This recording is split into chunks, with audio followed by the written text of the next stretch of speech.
Hi, everyone. You are listening to Radio Cherry Bombe, and I'm your host, Kerry Diamond, coming to you from Newsstand Studios at Rockefeller Center in the heart of New York City. Today's guest is Kiera Wright-Ruiz, the delightful and intrepid author of My Half Latinx Kitchen. Half recipes, half stories, all Latin American. Kiera joins me to talk about her debut cookbook, a deeply personal work that reflects the cultures in which she was born and raised. We also talk about Kiera's big decision to relocate to Tokyo during the pandemic. She's still there, by the way. Learn how she did it, why she did it, and what makes life a little easier in Japan compared to here in the US. Things like $10 dentist appointments. How's that for an example? I loved catching up with Kiera. She is a special talent, and I enjoyed getting to know her more, as will you. Stay tuned for our chat. Today's episode is sponsored by Ghirardelli Professional Products. As America's oldest continuously operating chocolate manufacturer, Ghirardelli understands the importance of quality ingredients when it comes to making your baked goods, desserts, and drinks stand out, whether you work in fine dining, at the corner coffee shop, or a cozy home kitchen. Ghirardelli selects only the highest quality beans from specific cocoa regions. They roast the heart of the cacao bean, called the nib, rather than the whole bean, to create a more consistent, intense chocolate flavor. They also refine the chocolate to ensure a creamy texture and velvety melting sensation. Then, they conch the refined chocolate for hours to reduce moisture and drive off bitter notes, allowing each particle of chocolate to be coated with a layer of cocoa butter, resulting in a smoother, more intense chocolate flavor. Ghirardelli has a range of products perfect for those in the business of baking desserts and specialty coffee. They have a full line of premium products: sauces, chocolate chips and wafers, hot cocoa mixes, sweet ground powders, cocoa powder, and frap mixes. As a home baker and chocolate chip cookie enthusiast who is always experimenting with ingredients, that's me, I love Ghirardelli's specialty baking products, including their mini chips. For you professionals, they offer convenient and practical 5-pound bags of their chips, couvertures, and wafers. You can find Ghirardelli Professional products at U.S. Chef Store, Restaurant Depot, Webstaurant, and Amazon. For all of our pro listeners, you can request Ghirardelli through your food service distributor. And all of you, be sure to visit ghirardelli.com/professional to learn more and to request some samples. When you make that request, use code CHERRYBOMB. And a little bonus for those of you joining us at Jubilee this April, our friends from Ghirardelli will be there, hanging out with some of our baker pals and sampling Ghirardelli's professional products. Be sure to go see the Ghirardelli folks to say hello, talk chocolate, and to enter their sweepstakes. Speaking of Jubilee, it's taking place Saturday, April 12th in New York City. We have so many inspiring speakers for you, including Gloria Steinem, an absolute icon and personal hero of mine. Also, Chef Asma Khan, another hero of mine, all the way from London. Asma is a fierce advocate for women. You can learn about the other incredible creatives, chefs, writers, and trailblazers speaking at Jubilee over at cherrybomb.com. Tickets are on sale now, and we would love to see you. If you're new to Jubilee, I'm hosting a special Jubilee pregame on Zoom, along with our community director, Donna Yen. You all love Donna. We'll share everything you need to know about Jubilee, tips on networking, and more. We might even have a special guest or two. It's taking place Wednesday, April 2nd at 3 p.m. If you bought a ticket, check your inbox for the sign-up link. It's free to join, but for ticket holders only. Now, let's check in with today's guest. Kiera Wright-Ruiz, welcome to Radio Cherry Bombe. Thank you so much for having me. I love your first book. Thank you Was so that your much. actual first book? I feel like you have a Yes. few books. I Want to Be Spaghetti was your first book. Yep, my first So child. cute. Thank you so much. Oh, and now you have a fabulous new book that we're going to talk all about. I guess that's why you're in New York. I am. What brings you here? Well, I took a flight from Tokyo and here I am. I'm actually based there, but I'm here to promote my new cookbook, My Half Latinx Kitchen. It just came out. It's a cookbook all about me being half Ecuadorian and how I've learned more about Latinx culture and how food has been the main vehicle in which I've done so. So it's part memoir, part cookbook. Yeah. And you worked on it for 2.5 years. Did I read that? Well, Yeah. actually, I think you've been working on it for a lifetime. That's true. It's been like maybe since the day I was born. It was actually sold the same week I moved to Japan. So like the entire time I've lived there, I've been thinking and working on this book. But maybe Tokyo is not the number one place I would choose to develop Latin American recipes, but I made it work. Clearly you did. You have a whole cookbook dedicated to it. I remember us talking, was it during the pandemic? And did I have like some crazy dream that we were going to have a Tokyo correspondent and it was going to We be were like you? discussing this. Yeah. Yeah. God, I would have loved to make that happen. Yeah. Well, it's never too late. That so. is true. That's true. The pandemic turned everything upside down. Like, True. it's interesting when we do our speed round at the end, one of the questions is about dream travel destination. And I think 99% of our guests say Tokyo or Japan. So tell us why you up and moved to Tokyo. Tokyo, in my opinion, is just the best city. It was really hard not to want to drop everything and move there. The first time I went was in 2017. I was in tears leaving, heading back to the airport. And I was like, I need to make sure I move here. Like, I can't not live here. Why did you visit? Was it as a tourist? Just as a tourist, just for fun. For most of my life, I have felt like kind of out of place in the US. Definitely being half Ecuadorian and half Korean. It's kind of hard. I didn't really see myself represented like anywhere, like except for my brother, who also is the same. But it was, challenging growing up at different times. And then around when I was like 15, 16 was the first time I went abroad, I guess more formally. And then I just realized, wow, there's like this whole other world, of course, outside of the US. This is so exciting. And it just completely changed like my life view. And basically from then, I just knew I wanted to live abroad. And so for a long time, especially as an adult, it was kind of about like what city I wanted to move to. And like as soon as I went to Japan, I was like, this is it. This is everything needs to stop. And I need to make this my number one priority. So interesting when you go to a city and it just feels like home and you're not entirely sure why. I feel like that sometimes when I go to Paris. Yeah. I mean, Paris is also wonderful. So totally makes sense. Yeah. And Ireland a little bit. And you have to wonder, you're like, am I feeling this way because this is my heritage, or is the air different? What's making me feel this? Were you fluent in Japanese before you moved? Oh, no. Or in Japanese, ie. Basically, as soon as I went, afterwards, I was like, well, I should probably try to learn some Japanese. So for like a couple of years in the city until I moved, I was taking Japanese classes. Your life is surrounded in English, and 1 to 2 times a week for 2 hours each class is kind of not enough. Duolingo can only get you so far. Is that the app you recommend? No, actually, my recommendation would be to go to a class. Duolingo, it's just a good intro to like hear sounds, but not more than that, in my opinion. Yeah, when I first moved to Japan, actually, like I did already have a small base, but 5 days a week, and every class was 4 to 5 hours. Damn. Plus so that's homework. 20 to 25 hours just of class time. Yes. And then Wow. homework and studying on Wow. top of that. Yeah, you can say it was a crash course for sure. Just jamming as much possible Japanese into my brain. Were you heavily caffeinated? How did you stay awake? Yeah, it was, it was interesting because like so many people in my class were not from the US. A lot of them were from different parts of Southeast Asia. And I realized, actually in many ways this kind of touches on the book as well. During breaks in class, I would run to the konbini to get like the biggest coffee I could. And I was like, well, yeah, like we're all studying, like I'm exhausted. And I would look around and I was the only person drinking like iced coffee. And I was like, oh, I'm definitely American. No one else is doing this. And I was like, okay, interesting. Yeah, you can spot us Yes, in all the different exactly. countries. Yep. Okay, so you moved there. How did you think you would make a living? Or are you independently wealthy? Tell us. Oh, I mean, I surely wish I was a trust fund baby, So if anyone would like to trust this baby to fund me, that would be great.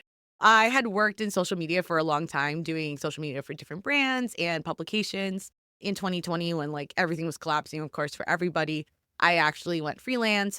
Doing that allowed me to work remotely, which was really great. In 2020 is when I first got my book agent and when I started doing literary stuff. My picture book, my first one called I Want to Be Spaghetti, came out in summer The of sweetest, 2023. the sweetest book. Thank you. And then now this cookbook. So that's basically how I'm able to make ends meet there. We'll be right back with today's guest. Hey, listeners, if you are in New York City this week, I have a fun event to invite you to. It's our Alex Mill Spring Fling at their Rockefeller Center shop, happening this Thursday, March 27th, 6 to 8 p.m. Meet up with Team Cherry Bombe and the cool folks from Alex Mill, check out the Alex Mill Spring Collection, and enjoy bites and sips from Cherry Bombe faves like Gia and Elbow Bread. You can register to win a $200 gift card from Alex Mill and 2 tickets to Jubilee. I'll be at the event and will be available for any personal shopping needs. Admission is free and all are welcome.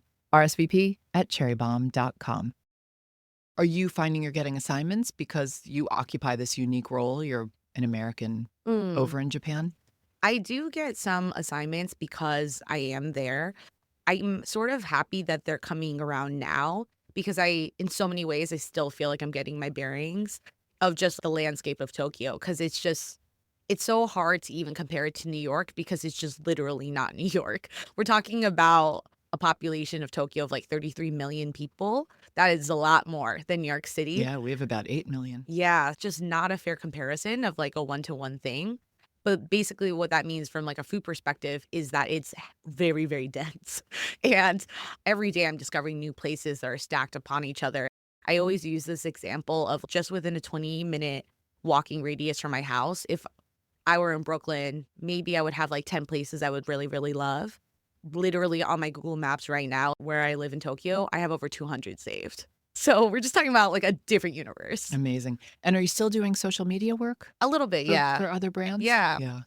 So that's also been nice to be flexible with that as well. Oh my God, we could talk about Japanese food forever. But you're loving it. You feel like you made the right decision. Oh, to be there. 100%.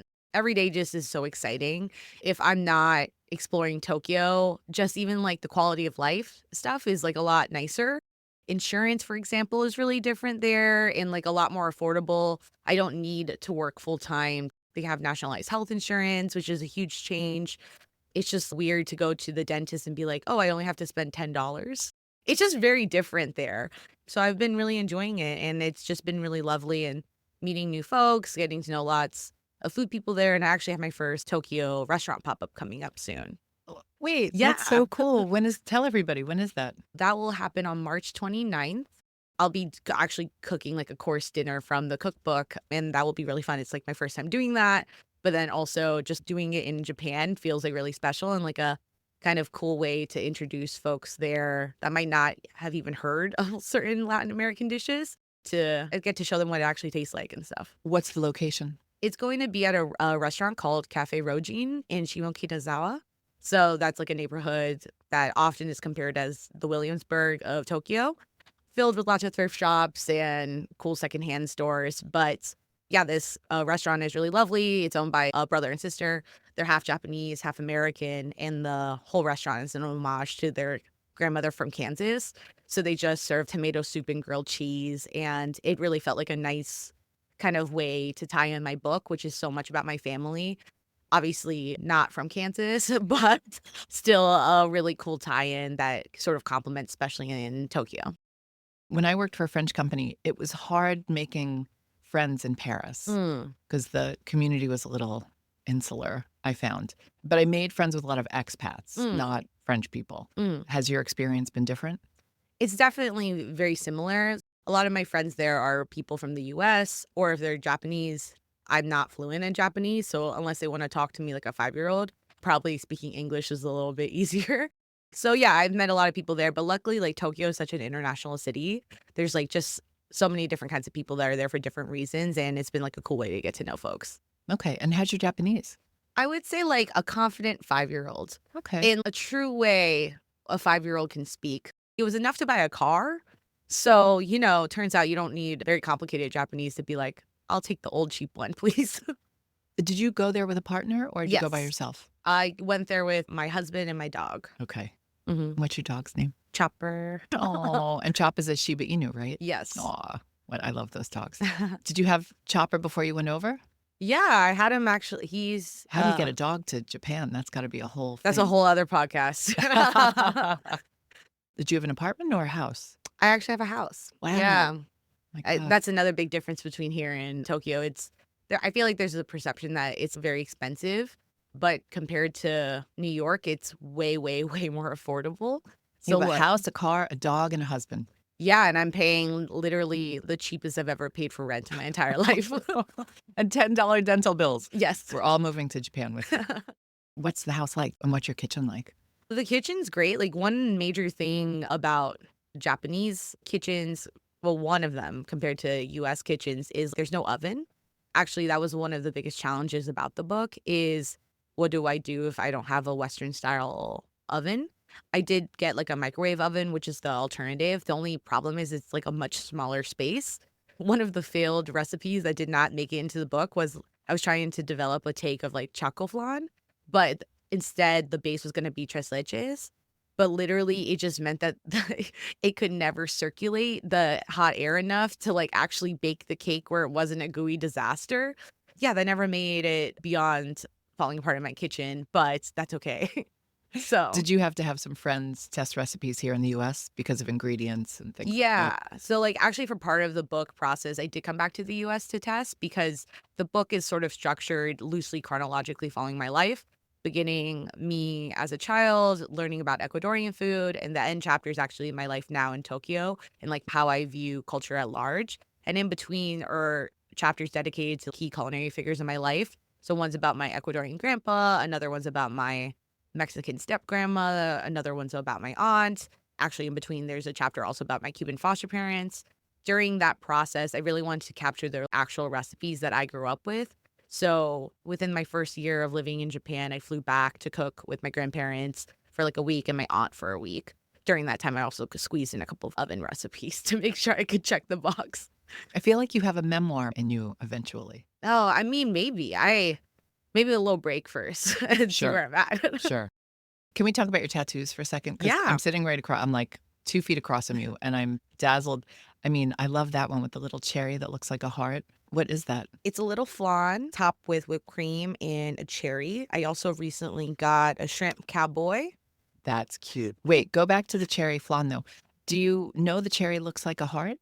I guess I never really thought about it that much, but you're right. Yeah. And I enjoy it even more.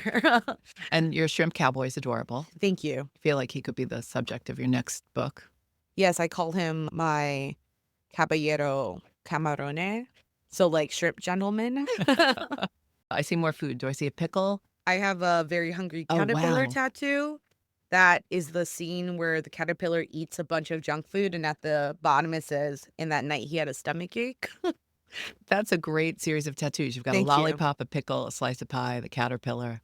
Very cool. Yes, and this is a bento box from Totoro. Mm-hmm. And what does it say on that side? It says, "That boy ain't right" from King of the Hill. So yes, we're really representing multiple cultures here. And that does not refer to your husband. No, it does not. It has to do with Hank Hill referring to his son. All right. Tell us about I Want Spaghetti first, because I feel like that gave us a little insight as to why you decided to do My Half Latinx Kitchen. Yeah. I Want to Be Spaghetti is about an instant ramen packet who wants to become spaghetti but realizes being ramen has been wonderful all along. Their whole world takes place in a grocery store. And while they're just living on a shelf, they see a bunch of advertisements about spaghetti. They see that spaghetti aisle is really popular, and they're wondering, why are we not as popular? But it's just not a real narrative. So, like, a lot of other ramen packets are like, what are you talking about? And so once ramen is purchased, ramen gets to meet other ramen ingredients like narutomaki, chashu, and just starts to embrace its ramenness and realizes that being ramen has been perfect all along. Aw. And it's a children's book. It is. It's a Mhm. picture book. Yes, illustrated by Claudia Lamb. It was just a really wonderful way for me to kind of talk about sort of the hardships I faced as a child and honestly even as an adult working in companies facing discrimination. It's not oh, it all ended once I grew up. Definitely things continue to be hard in different ways and still do. I have this really vivid memory of when I was around like 3 or 4 years old, looking in a mirror right at the peak of when like Britney Spears was popular and thinking to myself, I wish I had lighter skin. I wish I had blue eyes. I wish I had blonde hair. Cause like that was the imagery that I was seeing of what beauty meant. And I just couldn't look further from who obviously Britney Spears is. But these sort of narratives are not things that are just inherently developed. They're often pushed upon us by society, which is why the spaghetti advertisements in the store was a very subtle but important message in the book. I believe in the book flap description, my editor, like when they give a little description of what the book is, my editor wrote it as spaghetti propaganda. Um, and I think that's like a perfect way to kind of describe and capture what we're all experiencing all the time. Of course, luckily it being 2025, things have definitely improved. We have such a long way to go still. So that book is all about self-acceptance, highlighting diversity, and just really trying to encourage children to love themselves at whoever they are right now. That's beautiful, Kiera. Thank you. I love that you wrote that book. It definitely feels a little bit like the prequel to your current book. Yeah, I guess so in a lot of ways. How did that book come about? Was it like a lightning flash? You came up with a concept, or did you work with an agent to develop it? For my half Latinx Kitchen, I was working at New York Times doing socials. So I was thinking about food and like stories of food. And even before that, I had been working in food in some capacity for a while. Just thinking about how food is reflected was something I was thinking a lot about.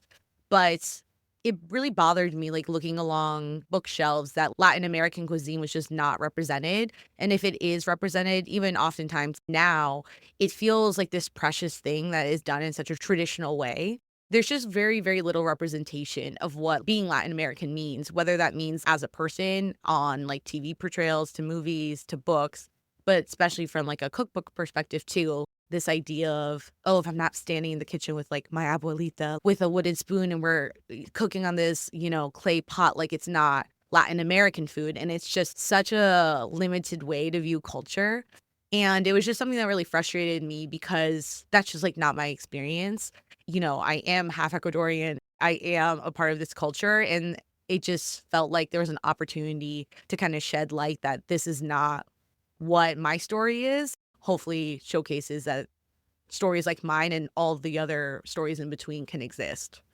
Did you get any pushback on the title? I know you had to do it years ahead. Yeah. But you know this, the term Latinx has come under fire over the past, year or so. Yeah, I definitely got pushback for the title on a couple of different fronts. From whom? Actually, lots of different people from different aspects, whether it was editors, but also some feedback on social media, because the term Latinx was actually created by the queer Latinx community in the early 2000s. It replaces the A and O of Latino or Latina, which are genderized ways how Spanish is literally built, and it replaces it with an X to make it more gender neutral. But to me, like, it does so much more than that, because kind of going back to these portrayals of what being Latino and Latina mean, literally in the 90s, if you just thought of who Latina is, I was like, that's not me at all. So when I started to become familiar with the term Latinx, I just really saw myself in it, because like the X felt like it gave me so much room to define the experience for myself, which, is something I've like really leaned into, not just for this title, but like literally for my identity.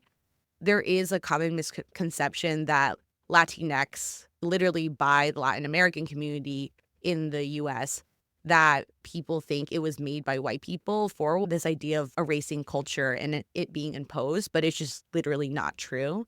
And like the other arguments around it are often just like truly grounded in like discrimination towards like the LGBTQIA plus community. Both of those, to me, bad reasons to be against it. So I felt really strongly that I wanted to keep it in the title. I actually think it might be the first cookbook to use it in the title. So that's cool. I hope that, others follow. But beyond anything else, it's just something that like I truly identify with. So it just felt important to represent it.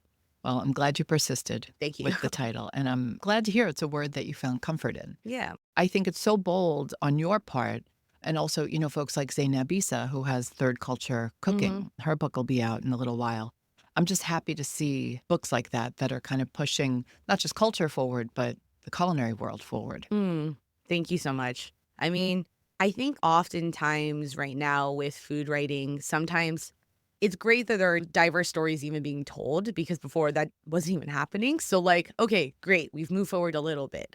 But now I felt for a while we've kind of been stuck. We're limiting to ourselves of like, what is a first generation American story? Of course, all of those stories and cookbooks are totally valid. And like, I don't want to discount those experiences. But when we just, this is not just on the writer perspective, but like publishers and readers and society at large, if we limit ourselves to just stories like that, we're not even giving the chance for the other stories to exist. And they already do. They're just like not being told. I feel like in a lot of ways, like sometimes this idea of like, oh yeah, my family came over from blank country, we moved here, and oh, they love making this immigrant food, but like they had to actually replace it with like American cheese. And isn't that crazy? And I'm like, okay, that was cool, like maybe the first couple times, but it's so limiting, that kind of narrative. It reminds me a lot of like the lunchbox trope, where it's like, oh, these are foods from my motherland. And like, it's so embarrassing because they smelled crazy when everyone had pizza slices or ham sandwiches next to me. But to me, that idea on both a typical first generation story, it being applied all to everyone's experience, just like the lunchbox story, is broken from the beginning. Because even with the lunchbox trope, me being half Asian, half Latinx, in theory, someone might assume that was my experience, but like I didn't even have my parents cooking in the first place. Literally from the beginning of the idea, it's just not true. I just really wanted to challenge people with my book. A story can be so hyper specific and it be valid and share space on a shelf with any other story. I hope that's something that people can take away from it. We'll be right back with today's guest. Today's show is also presented by Bombe Books, the online bookstore inspired by the food and culture of the African diaspora and founded by sisters Gabrielle and Danielle Davenport. Visit bembrooklyn.com to shop and learn more.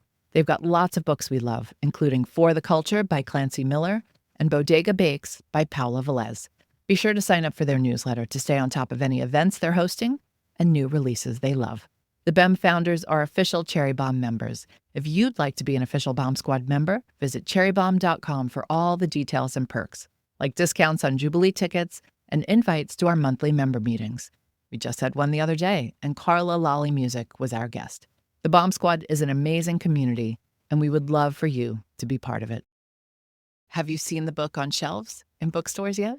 I actually haven't because I've been visit some bookstores. I know, I gotta There's go. a great cookbook author tradition of taking your book off the shelf and like facing it out. That's true. I and gotta rearranging the shelves. do some takeovers for to sure. your benefit. Because I've just been running around this week. I've gone to like a couple, but it was before the book was out. So like, of course it wasn't out yet, but maybe after this I'll run around. If anyone sees Kiera's book in a bookstore and it's not facing out, take it out of the shelf and face it out for her. So, thank you so much. But it's so exciting. Like you're on bookshelves with Julia Child, with Ina Garten, all these people. Yeah, it will be like really crazy. It was picked as one of Amazon's best cookbooks this month, which was really awesome to see. And it was literally the next book after Alton Brown's. I literally started crying on the train and I was like, I can't believe it. Oh, did you grow up watching Alton Brown? Yeah, on Food Network, like a lot of people do. Before we talk about some specific recipes, how did your food life begin? Oh, man, great question. My food life.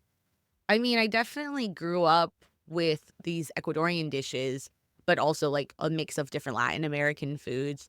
Even though I'm half Korean, my mom was adopted from Korea, so I did not grow up with Korean food in the traditional sense. She has some memories of candied anchovies and like rice cakes that occasionally she might pick up for us as little tiny snacks.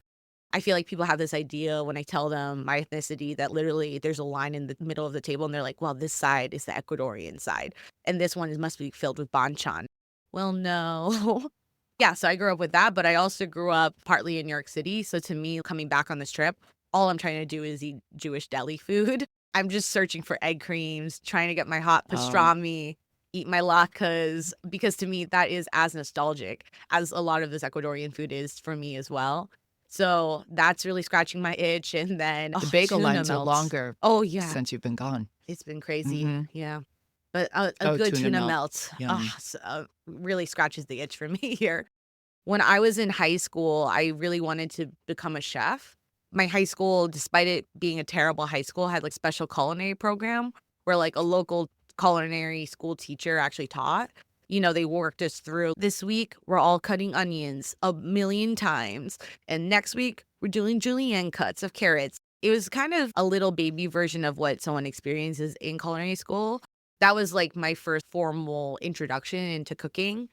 And I was like, this is kind of too hardcore for me for like working at a restaurant. So it was actually really helpful to sort of realize that's not the exact direction I wanted to go. I knew I liked writing and went to school for journalism. So like basically from high school to now, I knew I wanted to do food writing. So let's talk about a few recipes. Which recipe would you say is the most personal? I mean, they're all personal in so many ways, but definitely one of my most personal recipes is a tamale soup in the book. That recipe in particular was created by my grandmother while me and my brother were in foster care. And they came to visit us one weekend, and we were living in Miami at the time and just went to like a random Cuban restaurant. So it's based off of actually a traditional Cuban dish that does take ground corn and make it into a soup. But since my step grandma, who's Mexican, was like, this kind of tastes like tamales, she sort of made it her own by like using masa harina as the base. And in a lot of ways, the flavor profile is very, very similar to regular tamales, except there's a couple other twists. So like you take some leftover pernil or roast pork shoulder, you fry it up. So you add like a carnitas effect on top. You take some marinated lime pickled onions on top. So it adds a ton of like vivid neon fuchsia streamers, and then give a shower of cilantro. So it's this really, really delicious, hearty stew. But it's a story that this recipe was so much born out of heartache as it was about resilience for my family. Which recipe do you think is going to be the most popular? I have no idea. Because you know how that works. Something always bubbles up and takes over Instagram and TikTok. I have no idea. I really love the pandan coconut flan. I also just like the idea of people making flan a lot. So that's my secret wish, is that everyone just bust out their water baths and make some flan. So yeah, that's what my hope is. I love flan so much. Any tips on making great flan? Man, I've made so much flan for this cookbook. You're flaned out. Yeah, I'm flaned out, but there's no limit with flan. My tip is to not rush it. It's so much about making the protein, rising the heat equally with the water bath. If you like rush it too quickly or take it out too soon, either it won't fully set yet or you will overcook it. So you kind of have to find that sweet spot, which of course is listed in the recipe of my cookbook, but also a lot of other recipes online as well. You just don't want to go too fast. And another part that's really great for flan is getting like that rich caramel sauce in the beginning. That's what gives it that distinct color with like the brown on top, but it adds so much depth to flavor for a good flan. And we have a recipe in the new issue of the magazine. We have your Mexican hot chocolate cookies. Yes. Because we were obsessed with the photo of the cookies. Where'd that recipe come from? That one was just because I was like, what if I made Mexican hot chocolate into a cookie form? So it wasn't crazy math there, but when I was in middle school, I'm probably younger, like my grandma would make Mexican hot chocolate for us that was spiked with tons of cinnamon, tons of vanilla. She would often use like abuelita bars that you can get at grocery stores. You just literally toss it in, but it has all the spices and things already in it. But I just remember making it and being like, this is so delicious. It feels like you did something special, but like you only added a few things. Especially if you use the tablets, you just like literally throw it in with milk. But when I was like 12, that was one of the first things I started making with my family. And I like would put marshmallows on top and roast them in the oven so it looked fancier to me. It felt so elevated, and like I kind of just wanted to capture the spirit and the excitement I felt for that recipe. But also Mexican hot chocolate is just very delicious. This cookie is sort of like that version of that memory and those flavors, but in like a soft, tender cookie, sprinkled with a little bit of salt, of course. Few questions before we get to the speed round. Are you good at trusting your gut? I don't know. Sometimes, but also it depends how loud the voice is in my head. Which one's louder, which one's screaming at me is the one I'll listen to sometimes more, which can get me into trouble. And do you have a motto or a mantra? Good question. I feel like it's so cheesy, but I have to remind myself that everything will be okay, because so far in my life, even if things feel so out of control and spiraling, eventually they were okay. I guess that's not always the case historically. Also, one could argue eventually it was okay. So I try to think about that a lot because it's a way to help alleviate any anxieties sometimes. Because often they're like a little bit more exaggerated in my head. So it is helpful to as like a little reality check. You still seem very much an optimist. Yeah, thank you. You got me on a good day.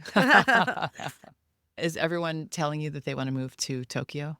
They're saying that, and they're saying, can't wait. This is when I'm coming to Tokyo. So that's the other big part right now. I forgot to ask you, did you have to get a visa Yes, to move there? yes. Because lots of us are thinking, like, what country would I need a visa to go to? Yeah, you do need a visa. Was it hard to get? Yeah, it's definitely complicated. Japan loves paperwork. So It's so dependent on like someone's situation and what they want to do. But yeah, so it took a lot of research, but we were able to figure it out. All right, let's do a speed round. Yeah. What beverage do you start your morning with? There's this green powder that's ground wheatgrass that I buy in bulk in Japan. And I put it in water because then it forces me to drink water. That's my real answer. But when it's cold and I want something cozy, probably like Cafe de Olla. Cafe de Olla is a Mexican coffee that's spiced with a variety of things. But the way I like to do it is with cinnamon, allspice berries, anise, and cloves. It's really cozy. It's really warm. It's just like a lovely way to start the morning. So if I am not trying to drink wheatgrass water, I will drink that. What's always in your fridge? Frozen cookie dough. Oh, you're my kind of girl. Yeah, definitely now too, because I think since I've left the US, there's these certain comforts I need.